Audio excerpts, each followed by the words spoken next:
4월 15일 키워드 한손 노트 강의를 열어드리고자 합니다. 자, 이번에는 공동소유의 두 번째 주제죠. 합유 그리고 총유에 대해서 집중 정리해 드리도록 하겠습니다. 자, 공동소유가요, 크게 세 도막으로 정리가 됩니다. 먼저 공유 하나, 두 번째 총유, 세 번째 합유. 세 도막인데요. 시험의 비율은 공유가 제일 많이 나요. 공유가 90%. 그리고 합유 총유는 지문 5개 중에 하나나 2개가 이렇게 걸쳐 나오는 거예요. 비율 정도가 이해되시죠? 비율이, 출제 비율이. 그러니까 합유나 총유 자체를 시험으로 내는 경우는 거의 없다고 보시면 되고, 공동소유 전체를 내는데 공유를 대부분 시험 지문에 3개, 4개를 구성하고 합유 총유는 1-2개 정도 들어온다, 이렇게 보시면 되겠습니다. 자, 그러니까 그 중요도에 대해서 이해를 하시고 먼저 합유에 대해서 살펴보도록 하겠습니다. 합유 그러면 조합원이요, 출자를 해서 동원 목적으로 물건을 소유하는 형태를 합유라고 그래요. 가장 흔한 거는 조합 형태입니다. 조합. 무슨 협동조합 이런 거 있죠. TV에 보시면 그게 바로 합유 재산이에요. 가령 저 가평에 가면 이런 거 있어요. 가평에 가면 산삼 있죠. 산양삼 가공협동조합 이런 거 있어요. 산삼이죠. 산양삼이라고. 산양삼 가공협동조합. 이걸 만들어 가지고 누가 만드는 거냐면 마을 주민들이요. 다수의 주민들이 동원 목적으로, 뭐 할 목적으로? 산양삼 가공할 목적으로 출자를 하죠. 출자 1인당 5천만 원씩, 한 구자당 5천만 원씩 출자를 해가지고 땅을 사고 건물을 짓죠. 그래서 소유하는 형태를 우리는 뭐라고 그러냐면 합유라고 그래요. 합유. 조합입니다. 가장 흔한 건 조합이죠. 조합. 이 합유는 출자를 하는 거예요. 각 구성원들이 출자를 한 구자당 얼마씩. 그리고 무슨 목적으로? 동원 목적으로 운영을 하는 겁니다. 동원 목적으로. 그래서 이 합유는 조합은 특징이 뭐냐면 출자를 할 뿐만 아니라 어떤 형태냐면 서로 간에 구성원들 간에 끈끈한 정이 있어요. 끈끈한 정. 끈끈해. 저 마을 주민들이 오랜 기간 같이 살고 운영하면서 정이 있어요. 정이. 요거 꼭 기억하셔야 돼요. 정. 이게 나중에 중요한 역할을 해요. 그렇게 구성이 되어진 단체명의 부동산을 조합이라고 그러는데, 특징은요, 합유물이죠. 합유물 처분하고 합유 지분 처분이 살짝 달라요. 요거 구별하는 게 첫 번째예요. 합유물은 이 조합원들이 사는 땅 있죠. 땅. 이 땅을 뭐 하려고 그래요? 팔아 넘기려고 그래. 이를 합유 물의 처분이고요. 두 번째는 합유 지분이 있어요. 출자하면 지분이 있죠. 지분. 출자자들한테 그 지분 처분, 지분을 넘기는 거, 두 가지가 다른 거예요. 먼저 합유 물의 처분. 이거는 합유자 전원의 동의가 있어야 됩니다. 전원 동의. 합유 물 처분하는 거, 이 땅 처분하는 거는 조합원 전원 동의. 조합관계 재산이 바뀌니까. 근데 문제는 지분 처분이란 말이에요. 지분을 처분하는 거는 누구 동의요? 전원 동의 없이는 처분을 못하게 돼 있어요. 요 점이 뭐가 다르냐면 공유하고 달라요. 공유하고 명백하게 달라서 시험에 자주 나오는 거예요. 공유에서는 자기 지분 넘길 때, 공유자 한 사람이 내 지분을 넘길 때는 어떻게 해요? 나 혼자 지분 넘겨도 돼. 공유자한테 동의 안 받아도 되거든요. 근데 합유물은 동의를 얻어야 돼요. 전원 동의가 필수야. 전원 동의가. 그래서 어떻게 시험 출제하느냐면 옆에다 적어보면 합유하고 뭐하고요? 공유를 이게 헷갈리는 거죠. 합유 지분하고 공유 지분 처분이 다르죠. 합유 지분 처분, 공유 지분 처분 다르죠. 공유 지분을 처분할 때는 누구 동의요? 다른 공유자의 뭐가 없어도, 동의 없어도 유효다. 동의 받아요? 없어도요? 없이도 이거 유효야. 유효. 근데 합유 지분은 동의 없이 처분하면 뭐가 돼요? 무효가 돼요. 이 점이 결정적인 거예요. 이 점에서. 그래서 공유 지분하고 합유 지분 처분이 성격이 달라진다는 거죠. 요거 꼭 기억하실게요. 그 다음 합유물은요. 합유물은 뭐가 안 돼요? 분할이요. 분할이 금지됩니다. 이 점에서 또 뭐하고 달라요? 공유하고 또 달라요. 공유물은 뭐 할 수 있나요? 분할돼요. 분할. 분할이 되죠. 근데 합유물은 뭐가 안 돼요? 분할이 안 돼요. 왜요? 조합이 깨져. 조합이. 분할 안 돼. 다음 조합원의 지위는요. 조합원의 지위는 뭐가 안 됩니다. 상속이라는 게 되지 않아요. 왜냐면 여기 아까 제가 조합이라는 거는 조합원들이 출자를 해가지고 부동산을 이렇게 사잖아요. 이 조합원들끼리 뭐가 있어요? 끈끈한 정이 있어. 여기 할아버지 지금 85세 됐어. 이 조합 운영한 지 지금 30년이 넘었어요. 그럼 끈끈한 뭐가 생겨? 정이 생기죠. 근데 누군가가 죽었어. A가 죽었어. A의 누가요? 자식. 자식이 이걸 상속받느냐? 상속받게 되면 어떤 일이 생기냐면 이 자식이 이 조합원이 되는 거 아니에요? 상속되면 이 자식은 서울 살아 지금. 서울 살아가지고 이 조합원들하고는 유대가 하나도 없단 말이죠. 근데 상속이 되면 누가 와가지고요. 이 서울 사는 이분이 와서 어떻게 해요? 이분의 조합원 지위를 넘겨받게 되죠. 이거는 조합의 근본적인 구조를 흔드는 거예요. 그래서 상속이 안 돼요. 얘 서울 살잖아. 할아버지들 앞에서 담배 피는 건 일도 아니에요. 술도 막장 뜨고. 이거 안 되는 거야. 그래서 조합에서는 상속이 되지 않아요. 상속되지 않아요. 조합원이 죽으면 자식한테 상속되잖아요. 지분으로요. 지분으로 돈으로 환급받는 거예요. 다음 합유 지분을 뭐 할 때요? 포기하는 거. 지분 포기라는 거는 뭐예요? 이게 법률의 의미죠. 법률의 의미. 그래서 뭐를 해야 된다? 등기를 해야 된다라는 거죠. 이거 꼭 기억하셔야죠. 그래서 세 가지 기억하시면 돼요. 지분 처분. 합유 지분 처분은 공유하고 달리 전원의 동의 없이는 무효다.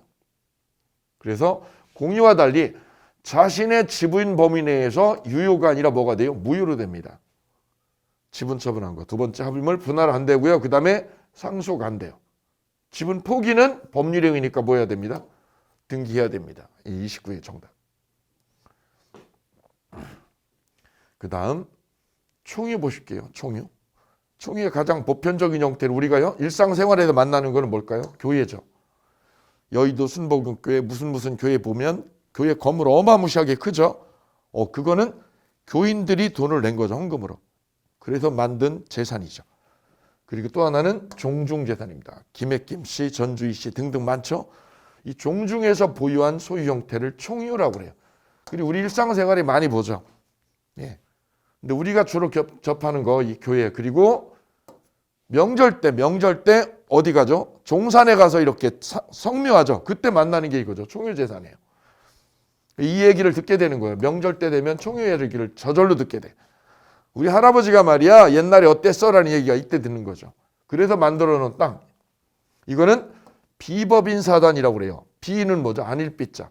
법인 아닌 사단이다 라고 얘기를 해요. 왜 비법인 사단이냐면 공동으로 가지고 있는 땅을 법인을 만들려면 설립등기를 해야 되거든요. 설립등기를 하면 어떤 제재를 받느냐? 주무관청, 감독관청에 끊임없는 감독하고 지시를 받아요. 뭐를 해라, 뭘 하지 마라 이렇게요. 그래서 일반적으로 법인 설립을 꺼려해요. 이 사단들이요, 사람들이. 법인 설립을 꺼려해요. 그래서 설립을 안 하는 거야. 활동을 해요. 정관도 있어, 정관. 총회 정관이 있죠. 정관도 있고 규약도 있고 다 있어. 근데 뭐를 안 해? 법인 설립 등기를 미루는 거야. 왜요? 설립 등기를 하면 끊임없이 시에서 관청에서 감독을 하거든. 그걸 안 받으려고 하는 게 바로 비법인 사단이라는 거야. 이 형태입니다. 내부적으로는 뭐가 있어요? 내부적으로는 규약이 있다. 내부에 규약이 있어. 규약. 이 규약을 가지고 운영을 합니다. 근데 설립 등기를 안 한 거. 그래서 비자가 아닐 비자죠. 아닐 비자. 법인 아닌 사단, 비법인 사단 이렇게 얘기를 하는 거죠. 특징은요. 이거는 누구 거예요? 단체 소유야. 단체 소유. 단체가 재산을 소유하는 거야. 단체 거라는 거야. 이걸 총유라고 그래요. 단체가 가지고 있는 거. 순복음교회 건물, 그거 단체 거죠. 누구 거예요? 단체 거예요. 단체 거. 종중재산, 전주희 씨 재산, 이 단체 거예요. 특징. 구성원에게는 뭐가 없어요? 지분이 없어요. 여기는 특징이. 지분이 없는 거예요. 그래서 지분 당연히 뭐 할 수 없어요? 처분할 수 없어요.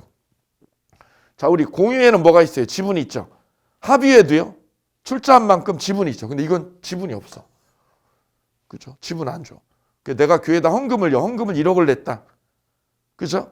그러면 나한테 지분을 줘요? 안 줘요. 우리 월드컵 때 월드컵 그 구성원 중에 한 분 그 열렬한 그 교회 신봉자 있었어요. 그 송정국 씨하고 또 하나 이영표 씨가 그죠? 4강 되고 나서 보너스 받고 이러니까 교회에다가 헌금을 냈죠. 1억을. 헌금을 냈다고 나한테 지분을 주는 건 아니에요. 다만 목사님이 감사하죠. 감사하죠. 지분 없어요. 그 다음 두 번째는 뭐 한대요? 상속도 안 돼요. 그냥 자기 있는 동안 교회 건물 쓰는 거예요. 상속해주지 않아요. 합의하고 똑같아요. 중요한 거는 이 부분입니다. 총유물에 뭐 하는 거? 관리 처분이죠. 총유 재산 있죠. 교회 재산, 그 다음에 종중 땅 사는 거 있죠. 그거 관리하고 처분하는 거는 반드시 어떤 거, 뭐가 있어야 되냐면 총의 결의가 있어야 돼요. 총의 결의가. 이게 필수예요. 교회 재산도 마찬가지, 종중 재산도 마찬가지. 뭐 할 때요? 관리 처분행위 할 때는 반드시 이게 있어야 된다. 뭐가? 총의 결의가. 이거 없으면은 무효예요. 이거 없으면 무효. 그리고 꼭 기억하셔야 됩니다. 총의 재산을 교회 재산을 팔아넘기려고 그런다. 은행 대출 받으려고 그런다. 반드시 뭐가 있어야 돼요? 총의 결의 내지는 규약이죠. 규약의 절차에 따라야 됩니다. 이 부분 꼭 기억해 두시고요. 관리 처분은 총의 결의가 필수다. 만약에 결의가 어떻게 되면 없으면 결의 없이 뭐 하면 처분하면 뭐가 될까? 이거는 무효다. 무효. 법적으로 무효예요. 이거. 효력 없어요. 표현대리가 성립하지 않는다. 무효지. 표현대리 성립하지 않습니다. 그 다음 총유물의 무슨 행위? 보존행위나 소송. 우리 교회 보면 소송하고 막 그러죠. 이거 구성원 개인이요. 단독으로 할 수가 없습니다. 이게 특징이야. 꼭 기억하셔야 돼요. 그래서 이 종중에 법적으로 만약에 문제가 생겼다. 누군가가 뭐를 여기다 일을 저질렀다. 이거 찾으려고 소송을 하려면 나머지 종원들이 이분을 상대로 뭐 하려면 소송을 하려면 이 종원을 상대로 다른 종원들이 소송을 하려면 어떻게 된다고요? 개인이요. 단독으로 할 수 없습니다. 단독으로 못하게 돼 있어요. 하면 끊임없이 종원들끼리 뭐 하게 돼요? 치고받고 계속 소송을 하게 됐죠.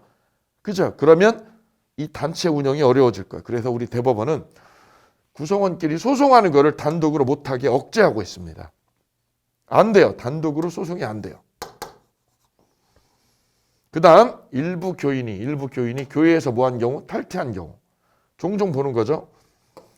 교회가 규모가 크니까 안에 여러 종류의 사람들이 들어와 있어요. 그러다 보니까 의견도 다양하게 표출이 되고 그러면서 분쟁이 생기거든요.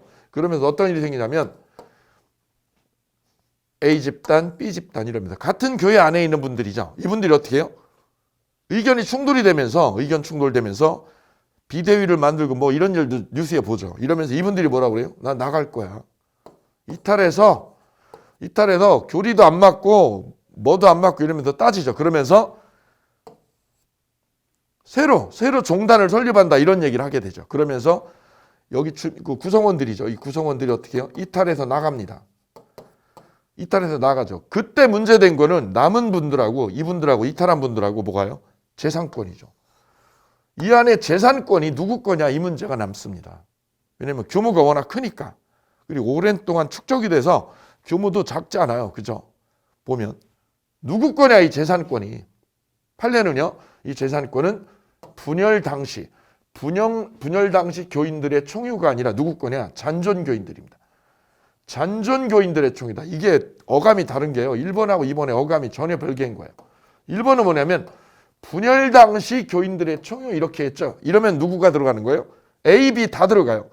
여기 교인들, 이쪽 교인들 다 합쳐가지고 총유다라는 거예요. 그럼 이탈한 사람들, 이쪽으로 보면 이탈한 이 B 집단 있죠. 이분들도 이 땅에 대해서 이 건물에 대해서 뭐가 있는 거예요?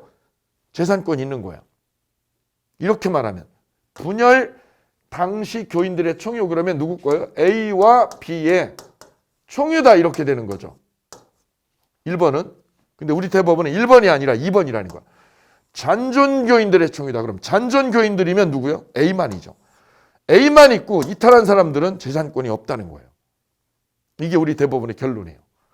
떠나면 교회를 떠나가지고 신교, 신흥 종교를 만들면 이분들은 재산권 없다는 거예요. 그럼 누구만? 잔존교인들. 잔존교인들은 누구죠? 남은 분들. 남은 분들의 총유로 된다라는 게 우리 대법원의 최종적인 결론입니다. 그래서 분쟁이 생기면 떠나야 돼요? 남아야 돼요? 남아야죠. 남아야죠. 그래서 저는 이 얘기할 때 꼭 기억을 합니다. 이 얘기를 해요. 우리 속담에 이런 게 있잖아요. 교회 거 말고 사찰 있죠, 사찰.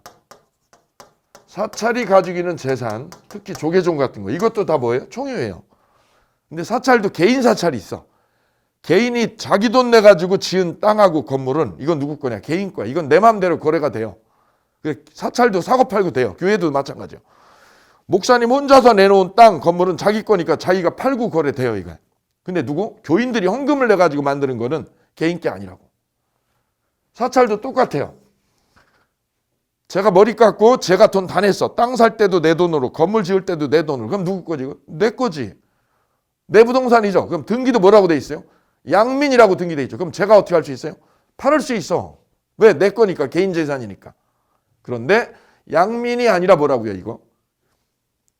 오신 분들이 그때마다 시주를 해가지고 지은 건물하고 땅, 이거는 개인 게 아니라고요. 총유야, 총유. 그죠? 이럴 때는 그 안에 A라고 하는 양민이 여기 스님으로 있는데 계속 주지 스님하고 싸우잖아. 뭐가 안 맞는다고? 여기 주지 스님하고. 싸우는 거는 정상이에요. 왜요? 인간 사회가 다양한 생각을 가지고 있으니까 싸우게 돼 있죠. 이때 우리 속담에 뭐라고 그래요? 중이 절이 싫으면 떠나라고 그러죠. 이 떠나면 안 된다는 거지. 떠나면 재산권이 없어. 이걸 어떻게 해야 돼요? 안에서 싸워야 돼. 계속. 내부 투쟁을 하라는 거야. 떠나면 뭐예요? 주지 스님이 속으로 웃을 거 아니야. 이렇게 웃을 거 아니야. 이거 똑같아요. 교회나 절이나 떠나면 재산권이 없어요. 예. 잔존한 사람들의 총유 재산이 되니까. 그래서 합유하고 총유에서 중요한 법리 몇 가지들 시험에 잘 나오는 것들만 딱 꼽아서 정리하시면 공동소유가 깔끔하게 정리가 되겠습니다. 이렇게 해서 소유권을 전체적으로 정리를 끝냈습니다. 소유권의 얼개만 보고 소유권 파트 마치겠습니다. 소유권의 의의, 소유권은 물건을 사용, 수익, 처분하는 권리다. 두 번째, 상린관계. 상린관계에서 주의, 토지, 통행권이라는 걸 공부했다. 진입로가 없을 때 또는 있으나 부적합하면 통행권을 쓸 수 있다. 민법 219조가. 모든 길은 몇 조로 통한다? 219조로 통한다는 거죠. 상린관계. 그 다음 세 번째요. 소유권의 취득 원인에 취득시효하고 그 다음에 부합이라는 걸 공부했다. 특히 취득시효가 우리 시험에 A급이다. 그 다음 네 번째가 바로 공동소유. 이 부분 보셨습니다. 공동소유. 여기에 공동소유에 세 가지가 자리하죠. 공유, 총유, 합유. 오케이. 있죠. 그래서 취득시효하고 공동소유가 매년 시험에 한 문제씩 두 문제를 매년 소유권에서 출제를 하고 있다는 점 주목하시면 되겠습니다. 이렇게 해서 소유권 강의를 마칠게요. 이어서 지상권 살펴보도록 하겠습니다. 용익물권에 세 가지가 있죠. 지상권, 지역권, 전세권 세 가지 있죠. 그 첫 번째인 지상권 살펴봅니다. 시험에는 한 문제 출제가 됩니다. 먼저 지상권의 의의 개념부터 살펴볼게요. 우리가 토지를 빌려가지고 사용하는 권리에는 두 가지가 있어요. 보편적으로. 이 사람 땅을 을이 빌리죠. 땅 빌리는 거죠. 땅을 빌려서 씁니다. 빌려서 쓰는 거예요. 이때 임차권으로 빌리는 게 있고 지상권으로 빌리는 게 있죠. 임차권은 임대차 계약을 하는 거죠. 토지 임대차 계약. 그러면 임차인한테 채권이 생겨요. 채권. 임차권은 등기를 안 해도 되거든요. 계약만 하면 되는 거예요. 임대료 얼마 내고 계약기간 얼마로 합시다. 채권이죠. 근데 이 채권의 단점은 뭐냐면 땅 주인이 바뀌면 이렇게. 땅 주인이 바뀌면 이 사람한테, 세 주인한테는 임차권을 주장을 못 하는 거예요. 이게 채권이기 때문에. 근데 이거를 뭘로 빌리면 지상권으로 빌리면 지상권은 물건이거든요. 지상권 계약을 하고요. 기상권 설정 계약을 하고 등기를 해야 돼요. 이건 물건이기 때문에 주인이 바뀌어도 주인이 이렇게 바뀌더라도 이 지상권을 누구한테요? 새 주인한테요. 새 주인한테 대항력이 생깁니다. 대항력이. 그 지상권이 더 센 거예요. 지금 우리가 보고자 하는 데는 임차권이 아니라 바로 이 부분을 보는 거죠. 지상권 가지고. 지상권으로 주인이 바뀌어도 계속 쓸 수 있는 거야. 계속해서. 무슨 목적이냐? 건물이나 공작물이나 수목을 소유하려고. 땅을 빌려서 뭐가 지려고? 건물, 공작물, 수목을 소유하려고. 이게 지상권의 목적이다. 그래서 지상권의 목적은 세 가지요. 건물, 공작물, 수목 소유다. 이거를 위해서 뭐 하는 거예요? 토지를요. 토지를 점유해서 사용하는 물권. 이렇게 정리하시면 되겠습니다. 그래서 지상권 그러면 토지를 사용하는 거예요. 뭐를 사용하는 거예요? 토지를 사용하는 권리다. 그래서 지자가 땅지자죠. 땅지자. 지상권의 본질은 토지 사용권이다. 이렇게 정리하면 됩니다. 토지 사용권. 뭐 할 목적으로? 건물, 공작물, 수목 소유 목적으로. 오케이. 이렇게 잘라주면 되는 거죠.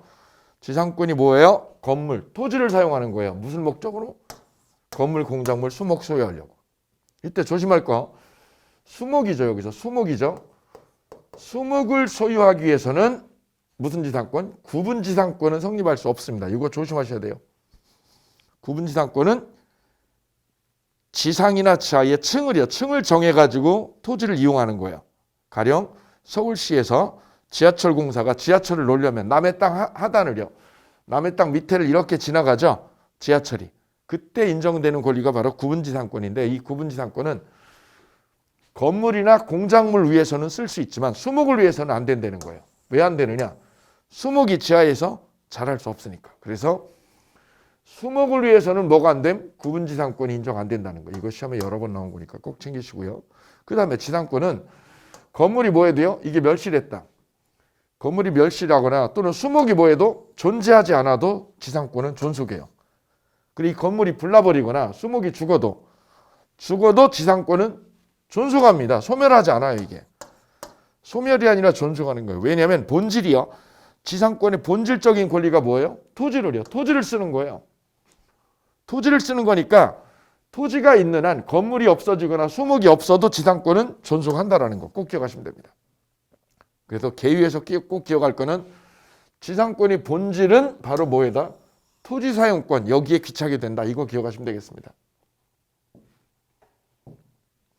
그 다음 두 번째 지상권의 취득과 존속기간. 여기 만나보도록 하죠. 자, 지상권 취득 그리고 존속기간입니다. 자, 지상권은 계약을요. 땅 주인하고 지상권 빌리는 사람하고 이쪽 지상권자라고 그래요. 빌리는 사람은 지상권자. 땅 주인은 빌려주는 사람은 지상권 설정자라고 그래요. 지상권 뭐 한 사람? 설정자. 건물 지으려고요. 땅을 빌렸어 이렇게 을이.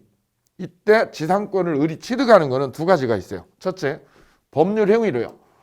법률 행위로 지상권 취득하는 경우. 두 번째는 법률의 규정으로 취득하는 거. 두 가지가 있어요. 법률 행위로 취득할 때는 등기를 해야 됩니다. 설정계약, 지상권 설정계약을 둘이 해요. 계약서 쓰고 지상권 등기를 해야 돼요. 그래야 지상권이 탄생해요. 그런데 법정지상권은 법률의 규정으로 생기는 지상권이 바로 무슨 지상권? 법정지상권이죠. 이거는 등기 없이요. 등기 없이 생깁니다. 요 점에서 달라요. 계약으로 생기는 거. 계약으로 생기는 지상권은 뭐를 해야 됨? 등기를 해야 됩니다. 반면에 법률의 규정으로 생기는 지상권은 무슨 지상권? 법정지상권. 이거는 등기를 안 해도 됩니다. 요 점이 다르다. 그 다음 존속기간입니다. 지상권을 한 번 빌려주면 이렇게 땅을 빌려주면 얘가 몇 년간 쓰느냐? 최소 30년이에요. 30년간 쓸 수 있어요. 그래서 최단기가 몇 년? 30년. 이거보다 단축할 수 없어요. 이게 경관 건물이면 30년. 그 다음에 일반 건물이죠. 일반 건물은 15년. 공작물은 5년. 그래서 30년, 15년, 5년. 이거보다 뭐 할 수 없다? 단축할 수 없다. 그래서 어떤 분이 저 땅 주인한테 을이 가가지고 이렇게 해서 지상권을 빌린 적이 있었어요. 제가 들은 얘기죠.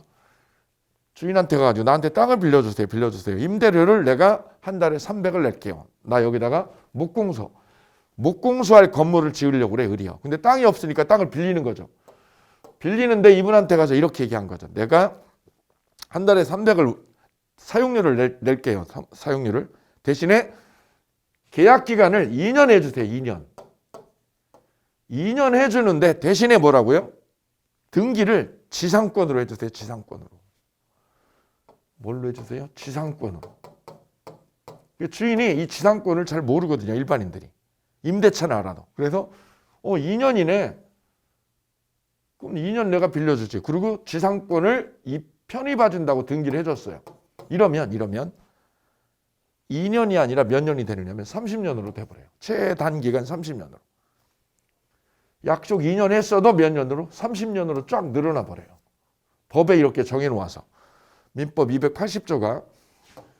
280조의 지상권의 최단기간은 경구한 건물이면 몇 년? 30년입니다. 그래서 최단기가 30년이다. 반면에 최장기는 무제한이에요. 무제한이니까 영구 사용도 돼요. 영구 사용도. 지상권은. 그래서 주인 입장에서는 지상권을 싫어하는 거죠. 싫어하니까 우리는 현실에 지상권을 잘 못 보는 거예요. 거의 만나지 못하죠. 임대차는 알아도 지상권은 보기 어려운 게 바로 이것 때문이에요. 왜? 기간이 너무 길어. 한번 빌려주면 30년이야. 너무 길어. 너무 길어요. 지상권은. 그래서 주인은 지상권을 싫어한다니까요. 그러니 현실은 지상권을 빌려주지 않아. 대부분 그래 뭐예요? 임대차로 되어 있는 거예요.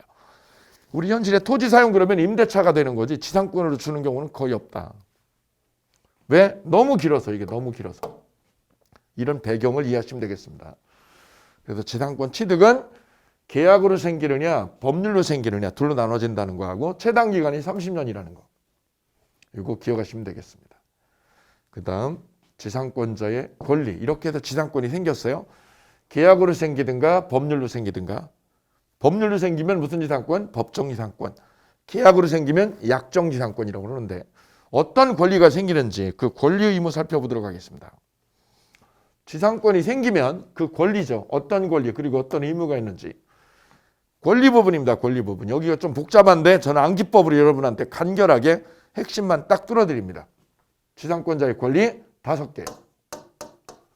이것만 암기하시면 돼요. 암기법. 토, 지, 상, 매수처. 토지상 매수처. 한 번 더 하시면 돼요. 토지상 매수처. 토지 사용권이에요. 지, 지료, 증감 청구권. 상린 관계가 있어요. 상린 관계가 인정돼요. 지상권자한테는. 매수, 계약 끝나면 매수 청구할 수 있어요. 처분권이 있어요. 그 지상권자의 권리는 딱 몇 개? 5개입니다. 이걸로 끝. 간단하죠? 그럼 하나씩 보면 지상권자는 토할 때 토가 뭐냐면 토지를 사용하는 거예요. 토지를. 건물을 쓰는 게 아니죠. 지상권의 본질은 토지이기 때문에 건물이 불나거나 수목이 없어도 지상권은 존재하는 거예요. 뭐 사용하는 거니까? 토지 사용하는 거니까. 그리고 지상권은 물권이기 때문에 소유자가 이렇게 바뀌어도요. 우리 지상권을 이렇게 가지고 있다. 이때 주인이 바뀌어도 바뀐 사람을 뭐라고 그러냐면 우리는 양수인이라고 그래요. 양수인. 주인이 새로 들어왔죠. 양수인이요. 양수인이 땅 내놔 그랬어. 땅 내놔 그래도 얘는 지상권이니까 거절할 수 있어요. 지상권으로 뭐 할 수 있다? 거절할 수 있다. 거절. 왜? 나 물권이야. 물권. 임차권이 아니라 물권이기 때문에 세주인에게 뭐 할 수 있다? 대항력 있다. 대항력. 이거 기억하시면 되겠죠. 대항력. 지상권으로 뭐가 있음? 대항력 있다. 누구한테? 양수인에게. 이거 시험 계속 나오는 거예요. 그 다음에 지할 때 지는 지료 증감 청구권. 이 지상권에서 지료 증감 청구권이 지료를 뭐 해달라는 거죠? 증액이나 뭐 해달라? 깎아달라는 뜻이죠. 올려달라. 증액 청구. 깎아달라. 감액 청구죠. 증감 청구권입니다. 이 증감 청구권에 유의할 부분은 만약에 이 지상권의 계약, 이 증감 청구를 인정한 배경은 뭐냐면 지상권의 계약 기간이 짧아요, 길어요? 길어요. 30년이야. 그럼 만약에 올해 지료를 사용료를 1년에 만약에 300으로 정해놨다. 그럼 30년 뒤에도 300이라는 거잖아요. 불합리한 부분이 있어요. 왜? 시간이 많이 변하면 지류가 올라갈 터인데 그대로잖아. 30년 전에 지류를 그대로 받는다? 합리적이지 않죠. 그래서 사정 변경의 원칙을 여기다 집어넣은 거야. 야, 사정이 바뀌었어. 계약서 쓸 때하고 지금하고 사정이 바뀌었잖아. 그럼 지류를 어떻게 하자고? 올리거나 깎자고 할 수 있다는 거지. 이를 사정 변경의 원칙의 반영이라고 이해를 하면 돼요. 지금 특히 임대차 같은 경우에는 코로나 때문에 임대료를 그대로 받는 게 어렵잖아요. 이 적정선으로 받지 못하고 낮춰줘야 되죠. 이것도 바로 사정이 변경돼서 지료를 좀 낮춰달라는 거거든요. 임차인들의 요구가. 근데 지상권에서는 증액이나 감액이 돼요. 근데 유념할 부분은 주인이 증액 청구를 한 게요. 증액 청구를 한 거는 만약에 2015년이었다. 근데 판결이 확정된 거, 증액 청구가 되면 둘이 분쟁이 붙었다는 거거든요. 주인이 더 올려달라고. 그럼 바로 올려주지 않아요. 지상권자가. 그 판결이 확정된 게 만약에 판결 확정된 건 언제냐면 2016년이다. 그럼 이 효력은요. 증액의 효력은 이때 생기는 거예요. 판결 확정 시 생기는 게 아니에요. 판결 확정 시에 생기지 않고 언제? 증액 청구했을 때. 왜 증액 청구 시에 생기느냐면 이 증감 청구권은 형성권이라서 형성권은 청구하면 바로 그날부터 효력이 생기는 거예요. 이때부터. 형성권이라서. 형성권의 뜻이 뭐예요? 청구한 즉시요. 즉시 이 증액의 효력이 발생해버리는 게 바로 형성권이거든요. 판결 확정 시가 아니라 1년 뒤가 아니라 이때부터 효력이 생기는 거예요. 그래서 법원에서 1년 사용료, 1년 치료를 예전에 500이었다. 근데 판결 확정할 때 얼마로요? 800으로 올렸다. 그럼 이때부터 800이 되는 거지. 언제부터? 판결 확정 시간이라 뭐한 때부터? 증액 청구 시부터 800만 원의 치료를 받게 된다. 이런 얘기죠. 이 논의 구조가 지상권에서는 지료 증감 청구권이 인정되고 임대차에서는 뭐라고 그래? 임대차에서는 차임 증감 청구권이 인정돼요. 차임을 뭐 해달라? 증감 청구하는 거. 똑같은 맥락이에요. 임대차에서 경제사정이 확 나빠졌죠. 그럼 어떻게 해달라고 그래? 세입자들의 요구가 지금 차임을 뭐 해달라? 낮춰달라는 거지. 제 친구도 한전에 있는 제 친구 소장 하나가 안산 쪽에 상가를 하나 이렇게 사둔 거죠. 그랬더니 임차인한테 연락이 왔다는 거예요. 뭐라고 왔어? 그랬더니 차임을 반으로 깎아달라고. 100만 원 받는데 반으로 50으로 깎아달라고. 이게 바로 사정 변경의 원칙이에요. 사정이 바뀌었으니 경제사정이 바뀌었으니 악화돼서 바뀌었으니 임차인의 요구대로 차임을 뭐 해달라? 깎아달라. 이게 감액 청구. 요것도 똑같아요. 효력이 언제 생겨요? 청구한 즉시 생겨. 그러면 전세권에서는 뭐라고 그래요? 전세금이라고 그래요. 전세금 뭐라고 그래요? 증감 청구권도 똑같다. 이게 세 가지가 똑같은 원리로 쓰이고 있어요. 지상권이죠. 첫 번째 지상권에서는 뭐라고 그래요? 지료 증감 청구권이. 임대차에서는 뭐라고 그래요? 차임 증감 청구권이. 전세권에서는 뭐라고 그래요? 전세금 증감 청구권이 똑같이 다 뭐로? 형성권이라는 거. 첫 번째 특징 형성권이다. 셋은 모두 형성권입니다. 효력은 언제 생겨요? 청구 즉시 생긴다. 이 두 가지가 세 가지의 공통점이다. 바로 토지상 매수할 때 지에 대해서 지료 증감 청구권을 설명을 드렸습니다. 그 다음 세 번째요. 상린관계. 상린관계 규정이 소유권에 있죠. 그 소유권에 있는 상린관계 규정이 어디에도? 지상권하고 전세권에도 준용됩니다. 지상권 어디에? 전세권에 똑같이 준용된다. 이것도 시험에 자주 나오는 거죠. 네 번째 매수 청구권입니다. 계약 기간이 끝났어요. 그럼 여기 뭐가 남아있어? 건물 남아있죠. 이 건물을 어떻게 하라고요? 주인 보고 사라고 하는 걸. 이 바로 지상물 매수 청구권이 있습니다. 매수 청구. 매수 청구권이 인정된다라는 거.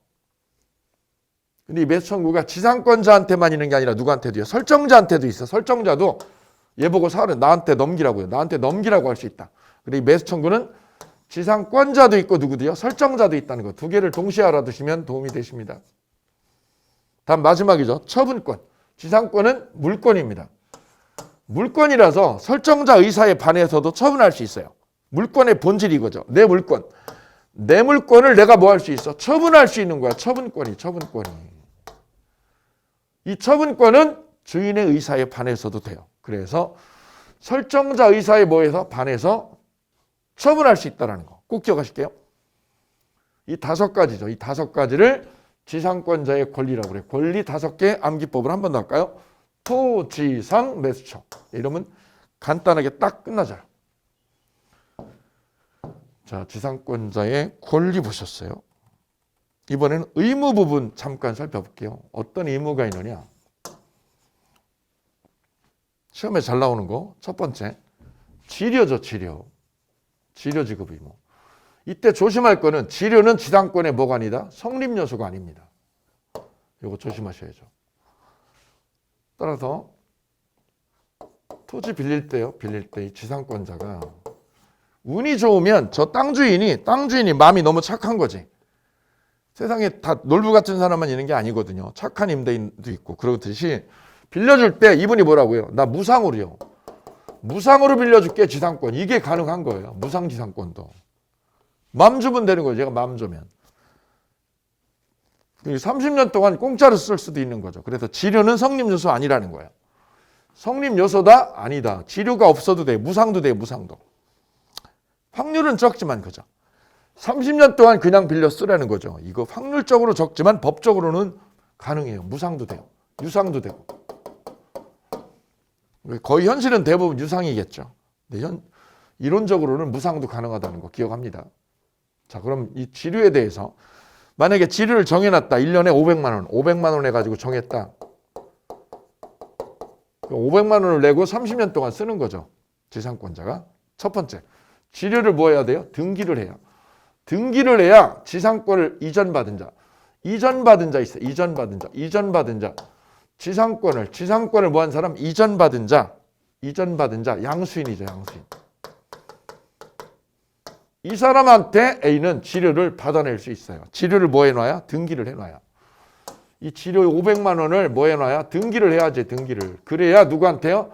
지상권을 넘겨간 사람, 넘겨받은 양수인한테 지료 내놔라고 할 수 있는 거죠. 그래서 지상권 이전받은 자에게 대항하려면 지료를 뭐 해야 된다고? 등기를 쳐야 된다고. 거꾸로 말하면 등기 안 해놓으면 이 500만 원 등기를 안 해놓으면 지료를 얘한테 달라고 못 하는 거예요. 이거 중요한 거죠. 지료 등기하라고. 두 번째, 지료를 뭐 하지 않으면 등기하지 않으면 이건 무슨 지상권? 무상이죠. 무상의 지상권이 돼서 지료 증액 청구예요. 증액을 못 해. 올릴 수가 없어. 그럼 어떻게 돼요? 30년 동안 그대로야. 그대로. 500만 원 그대로. 지료를 뭐 하지 않으면? 등기하지 않으면. 이것도 기출문제예요. 이것도 기출문제. 그 다음 디귿. 지료를 몇 년 연체하면? 2년입니다. 2년 연체하면 소멸 청구됩니다. 그래서 얘가 지료 안 내죠? 소멸 청구할 수 있어요. 몇 년? 이 기간이라 2년이다. 2년 기억합니다. 임대차에서는 2기죠. 임대차는 2기인데 지상권이 2년이라는 거. 중요한 거는 니을입니다. 니을의 별 2개. 토지 양도 전후에 걸쳐서 뭐에 걸쳐서죠? 양도 전후에 걸쳐서. 이런 배경이죠. 지상권을 가지고 있어요. 그런데 주인이 바뀌어서 주인이 이렇게 바뀌는 거죠. 누구로? C로. 근데 B가 이 레스토랑이 안 돼가지고 이게 레스토랑이 너무 안 되는 거지. 코로나 때문에. 그래서 2년 동안이나 지료를 밀린 거예요. A한테도 지료를 못 냈고 C한테도 못 냈어요. 결국은. 얘는 조마조마하는 거죠. 왜 조마조마냐면 이 지료가 몇 년이요? 2년 연체가 되면 법적으로 어떤 문제가 생기냐면 B가 이 건물 어떻게 해야 되냐면 이 주인 보고 사라고요. 사라고를 못 해요. 쫓겨날 때. 쫓겨나잖아요. 2년 연체되면 쫓겨나거든요. 쫓겨날 때 이걸 뭐 하라고요? 사라고, 건물 매수하라고 못 해요.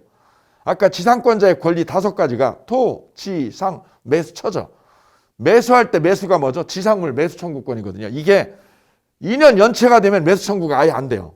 굉장히 중요한 부분이 여기에 연결돼 있어요. 이때 B가 A한테 1년 연체했고요. C한테도 1년 연체했다. 그럼 합치면 몇 년? 2년이죠. 이때 C가요. 야, B, 전주인한테 1년, 나한테 1년. 두 개 합산해가지고 2년이죠. 합산해서 2년 이걸 이유로 소멸 청구하느냐? 8년 인정 안 해요. 왜냐? 양수인한테요. 양수인한테 연체된 기간이 얼마예요? 1년이죠. 양수인한테 연체 기간이 1년밖에 안 되죠. 그럼 소멸 청구를 못 한다. 소멸 청구를 못 한다는 거예요. 그럼 소멸청구하려면 누구한테요? C에 대해서 2년이 되어야만 B한테 소멸청구가 된다라는 거죠. 그 말은 양도인하고 양수인의 연체기간을 뭐해서 2년 합산해서는 소멸청구 못한다는 거죠. 합산 주장이 안 된다 이거야. 합쳐서 이거 1년 합산해서 2년 주장은 법적으로 안 된다는 게 판례 결론입니다. 이 부분 시험에 여러 번 나왔어요. 그리고 지료 그러면 2년 하고요. 2년하고 지료는 성립요소 아니라는 거 두 개 꼭 챙기십니다. 지료는 뭐가 아닙니다. 성립요소가 아니라는 거 1번. 그 다음 몇 년 연체예요? 2년인데 이 2년이 토지 양도 전후에 걸쳐서 2년 연체된 이 사건이죠. 이 사건에서는 누구요? 양수인한테 연체기간 2년이 되지 않으면 소멸청구 못합니다. 합산돼야 안 돼요? 안 된다. 합산 안 된다는 거. 합산 주장이 가능해요? 불가능해요? 불가능하다는 거. 이렇게 정리할게요. 그 다음 지상권자 자신이 목적물의 유지수선 의무를 부담합니다. 유지수선. 그래서 필요비를 상환 청구할 수 없습니다. 따라서 이 토지 있죠. 토지 빌렸죠. 그럼 이 땅요. 땅 유지 관리를 누가 하는 거예요? 빌린 사람이요. 쓰는 사람이 하는 거. 쓰는 사람이. 그래서 이 땅 유지 관리를 B가 하기 때문에 이 비용을 무슨 비? 필요비요. 필요비를 주인한테 빼달라고 나중에 못 한다는 거죠. 필요비 달라 못 합니다. 여기 발표. 그래서 지상권자의 권리 부분 5개, 토지상 매수자, 의무 부분, 지료 부분 이 부분 두 가지로 압축해서 정리를 끝냈습니다. 그 다음 지상권 소멸 부분 건너가 보도록 하겠습니다. 지상권의 소멸.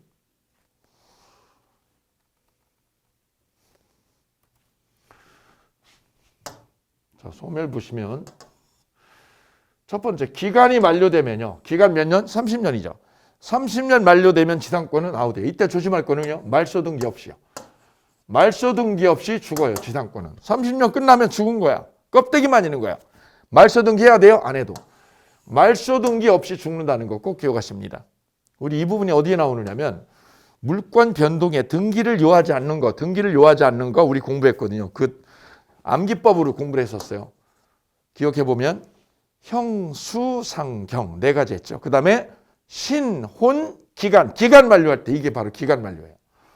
기간이 만료되면 뭐 없이요. 말소등기 없이 지상권은 끝난 거야. 시험 문제. 지상권만 그래? 아니죠. 전세권도 똑같죠. 두 번째. 지상권이 뭐의 목적? 저당권의 목적인 경우 A 땅을 B가 뭐래요? 지상권으로 빌렸어. 이 지상권이 뭐의 목적? 저당권의 목적이다. 그럼 지상권에다 뭘 잡은 거예요? 저당 잡은 거죠. 이때 얘가 2년 연체하면 어떻게 돼? A가 소멸 청구하죠. 너 끝내. 죽어 임마 죽어. 이때 C한테 어떻게 돼? C한테. 지료를 2년 연체하면 저당권자에게 뭐하고? 통지하고 얼마가? 상당 기간이 경과하면 효력이 생깁니다. 소멸 청구하고요. 지상권 무슨 청구? 소멸 청구하고 얘한테 어떻게 하면? 통지하면 상당 기간 지나면 효력이 생깁니다. 즉시가 아니라 상당 기간의 별표. 이게 즉시라고 시험 2번 나왔어요. 즉시 생기는 게 아니에요. 통지하면 즉시가 아니라 뭐라고요? 상당 기간 지나고 나서. 그 다음 담보지상권이죠. 두 번째는. 첫 번째는 기간 만료고요. 두 번째는 2년 연체입니다. 2년 연체. 2년 연체되면 지상권은 죽는 건데 지상권이 뭐의 목적? 저당권의 목적이면 얘한테 통지를 해야지. 통지. 상당 기간 지나면 아웃. 세 번째는요. 담보지상권.